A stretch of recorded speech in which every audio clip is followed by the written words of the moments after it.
તો હાલો YouTube family બધાને જય માતાજી। અને જો આપણે તો આજે છે હીરાનું મુહૂર્ત, કેમ કે કારખાના ખુલી ગયા છે આજથી, અને આપણે મુહૂર્ત કરવાનું છે આજે। તો આપણે માતાજીને ધૂપ દીવા કર્યા અને નાળિયેર ઉધેર નાખ્યું છે। તો પહેલાં તો કારખાને મુહૂર્ત કરી આવ્યા, અને પછી મુહૂર્તમાંથી પાછા આવ્યા એટલે ઘરે પણ આપણે મુહૂર્ત કરવાનું હતું, કેમ કે ઘરે પણ આપણે ઘંટી માંડેલી છે। તો આપણે ઘરે પણ હીરાનું મુહૂર્ત કરવાનું હતું, એટલે સાથે સાથે હીરા લઈને આવ્યા અને આપણે ઘરે પણ મુહૂર્ત કરવાનું છે। તો જો આપણે માતાજીને દીવાબત્તી કરી અને નાળિયેર ઉધેરીને માતાજીને તો આપણે પહેલાં જ રાખવા જોઈએ।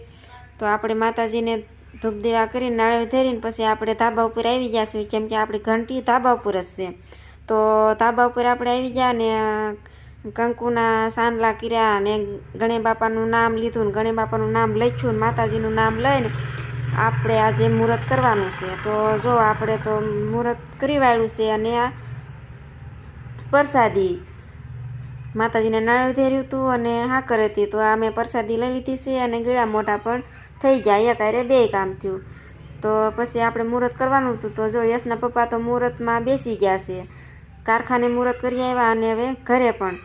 તો જો યશના પપ્પા તો હીરા મીણા કહવા માતાજીનું નામ લઈને।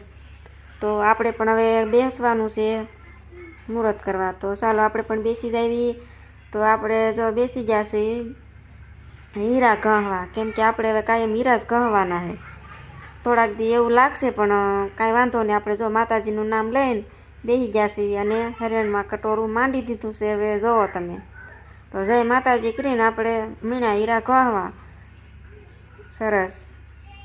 તો હાલો બધા હીરા કહવા। તો આપણે જો કાયમ હવે તો હીરા જ કહવાના, તો આવી જાવ હાલો બધા હીરા।